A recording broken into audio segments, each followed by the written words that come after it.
Hello guys, welcome to Psychology of Freedom. So another topic for today, which is all about depression. Tinanong yan hindi ko na sabihin kung ano yung pangalan niya, pero ang tanong niya sa akin, pwede mo ba akong bigyan ng idea kung anong gagawin ko kapag umatake yung depression ko? Um, Etong depression, it's more common nowadays and mas pabata na pabata yung nade-diagnose with depression, which is ano, nakakalungkot, pero that's the reality, eh, yung ano natin parang yung world natin is changing, 'di ba, since the pandemic. So ayan, paano natin malalaman kung ano yung gagawin natin? Before we go to that, kailangan muna natin ma-define kung ano ba talaga yung, depression.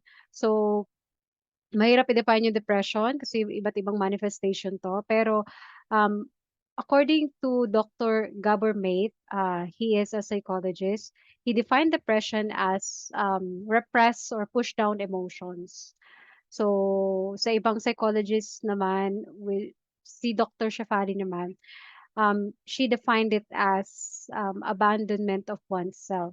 So in other words, what is depression? It's being disconnected from yourself, from your authentic self, 'di ba? So, paano nangyayari, na disconnected ka sa sarili mo, 'di ba? Parang, it's hard to digest these concepts, pero stay with me. I'll try to explain it the simplest way I can. So, siyempre, how does it happen? Paano tayo nade-depress? Paano tayo nadi-disconnect sa sarili natin? I'll start with, the parents, 'di ba? Kasi this is where it starts. Everything starts from, um, childhood. Kasi that's the first relationship that we have, 'di ba? The relationship we have with our parents. So, um, yung parents natin, they are well-intentioned, however, they are not aware of psychology. So, most of the parents have this ideal version of who they want us to be that is different from who we really are. So, for example, you are a type of child na who feels deep emotion, but your parents see emotions as weakness. 'Di ba? That is common. So there is a discrepancy between who you really are and who your parents want you to be. Another example would be if you are an assertive child, but your parents want a child who is very obedient, yung parang who doesn't say no. They want that, type of child. So, ano nangyayari when there is discrepancy? So, ang nangyayari, and this is happening unconsciously, it's like a defense mechanism that we just learned how to do when we were, children. We live behind who we really are kasi it's ano, our parents give us the signal that, who we are is not accepted, although that is not the intention, but that is the signal that we get as children. So we leave behind who we really are and contort to who they want us to be, so that we can gain the love and approval and attention and the care of our parents. Siyempre, otherwise, we would not survive, di ba? Pag hindi natin nakuha yung mga yon. So we learn it from our childhood and we were not even aware that that is what's happening to our psyche, to our psychology, di ba? And another thing that contributes to this, aside from our parents, is of course yung culture natin. And hindi rin tayo aware how our culture brainwashes us, 'di ba? Parang, they have this idea of how to be successful.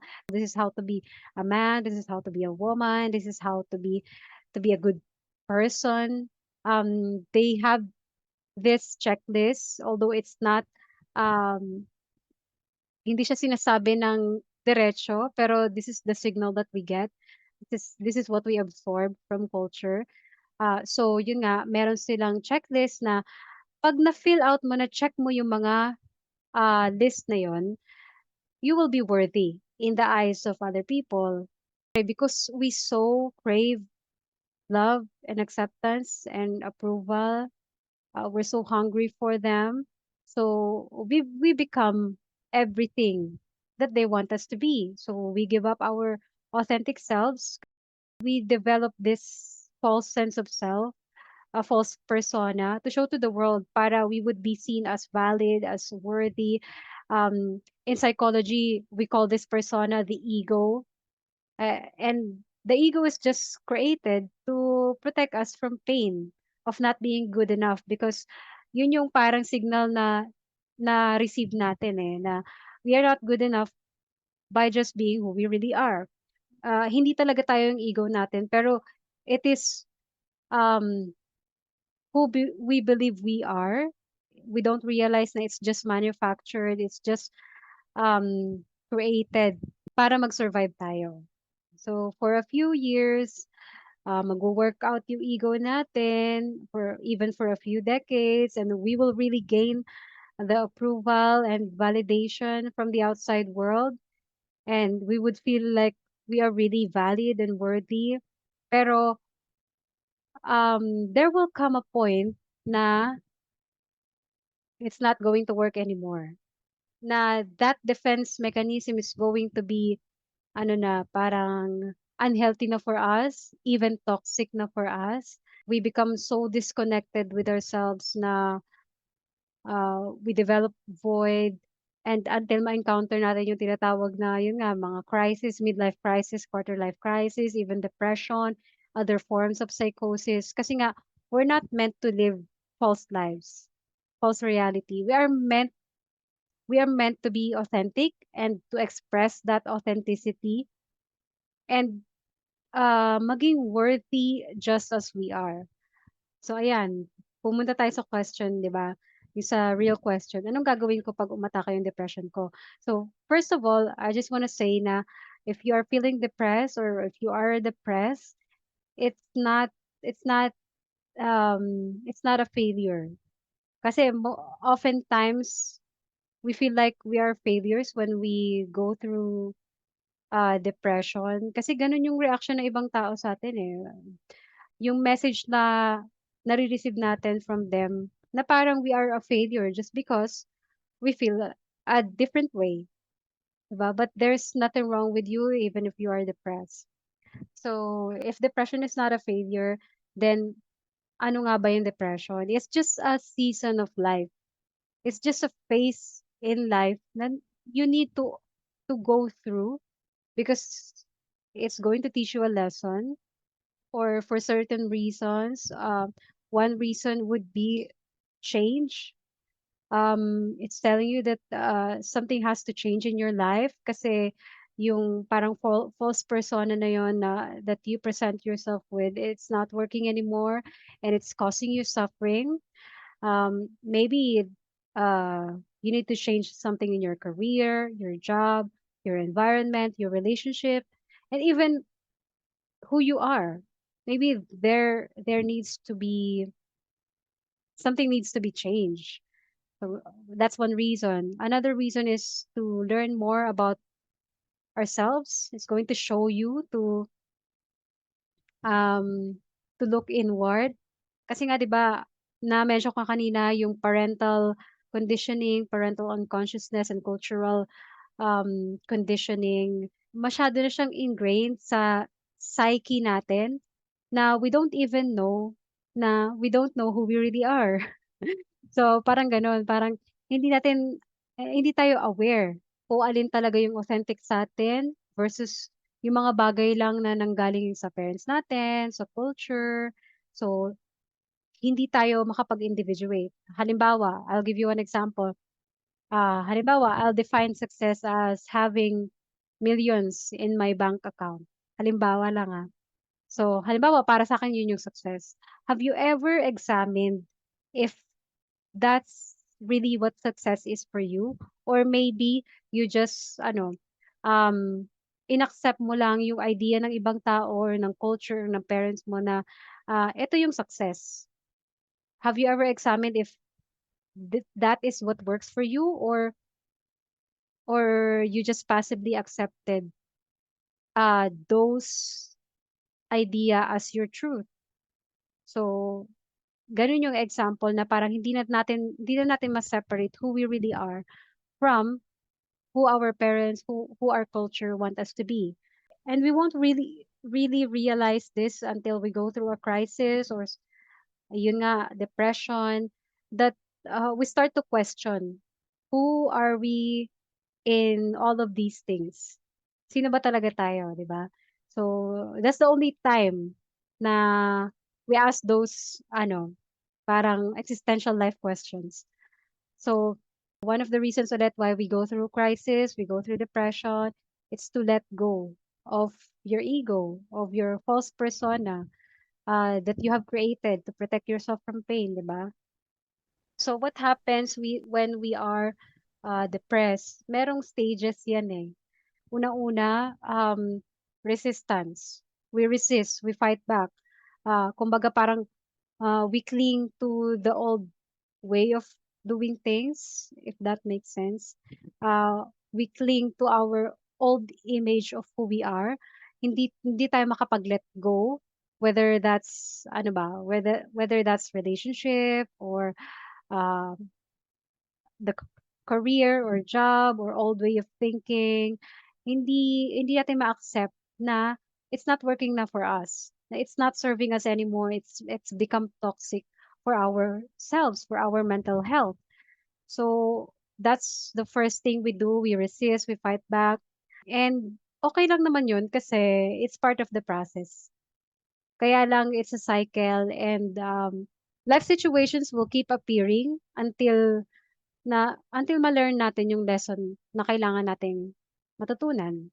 Sabi nga 'di ba, we only become depressed when we resist, we cannot let go of our egoic attachments, of our identity, of our persona. We cannot let go of the future na hindi nangyari. We cannot accept what is yung present moment na we are presented with. So, bakit nga ba hindi tayo makapag-let go? Kahit na yung situation natin causes us suffering na. Kasi nga, when we have those things, 'di ba, we feel like we are valid, we are worthy, kasi in-attach natin yung worth natin dun sa mga bagay na yun, like yung success, yung sa job natin, money, relationship, etc. And we feel like pagka nawala yung mga bagay na yun, mawawala na rin yung worth natin as a person. So even though na false sense of validation siya, we just cling kasi nga ano eh, sobrang hungry tayo for it. Hungry tayo for validation kasi we did not get that in our childhood. Kumbaga, we are not honored for who we really are. So that created a sense of not good enoughness in us. So that's why kailangan natin i-attach yung identity natin with our success, with our achievement, with money, with status, with relationships. Sabi nga ni Dr. Shefari, di ba, growth is not an additive process. Hindi, yung growth is not yung nagdadagdag ka sa buhay mo. Kasi 'di ba, usually pagkakaalam natin sa growth, 'di ba, you add more things into your life, adding more success, more money, more achievement, more relationship. Pero according to Dr. Shefali, that's not growth. Real growth is a subtractive process. It's letting go of more things in life. When you can let go of things, when you don't cling into these attachments, these relationship, persona, that is not working anymore. So, ayan, after resisting, what happens next? Yan na yung time na made-depress ka na. This is the stage where you parang, you shut down. You feel powerless of your situation. Ito kasi yung time na hindi ka pa aware sa ability mo to change your situation, to take charge of your situation. Hindi ka pa aware dito. Kaya nade-depress ka. What happens after depression? Hopefully, 'di ba, acceptance. Ito yung time na inaccept mo na yung reality, yung isness of your situation. Ito yung time na you are giving up trying to please everyone. You are giving up trying to become something for other people because it's just unhealthy and it's making you suffer. Sabi nga 'di ba ni Tony Gonzaga dun sa parang interview niya, kay Baron Geisler ata yun. Sabi niya, the worst betrayal doesn't come from your parents, it doesn't come from your family, it doesn't come from your significant other or your partner or your children. The worst betrayal comes from betraying your own self. And when you are trying to be someone for other people, that is one way of betraying your own self. So, ayan. The next thing that happens after acceptance, syempre, hindi ka naman magsa-stop lang with accepting things and doing nothing. The next step would be, this is the time where you move into action to change your situation. Pero bakit nga ba mahirap sa atin gumawa ng aksyon to change our situation, ganyan. Aside from we are not aware of our ability, we are not empowered um, to take charge of our lives. What stops us is fear.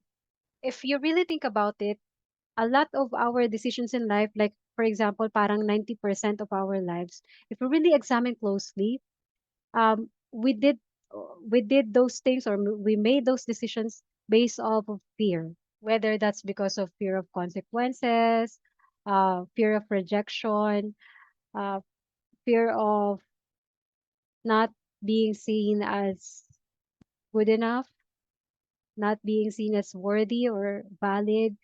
It all boils down to that. Pero sometimes, uh, when the pain is great enough, that's when we really move into action. Eh. That's when we really get our lessons and we shed our ego, our false persona. So ayan yung depression. It's just a symptom.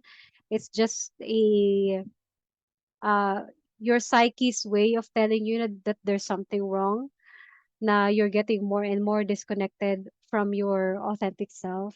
I hope may napulot kayo and sa nag-request nito or sa nagtanong nito sa akin sa Facebook page ko, thank you so much for asking. Ayun lang, I'll talk more about this in the future. So thank you so much for listening and watching and see you sa next video.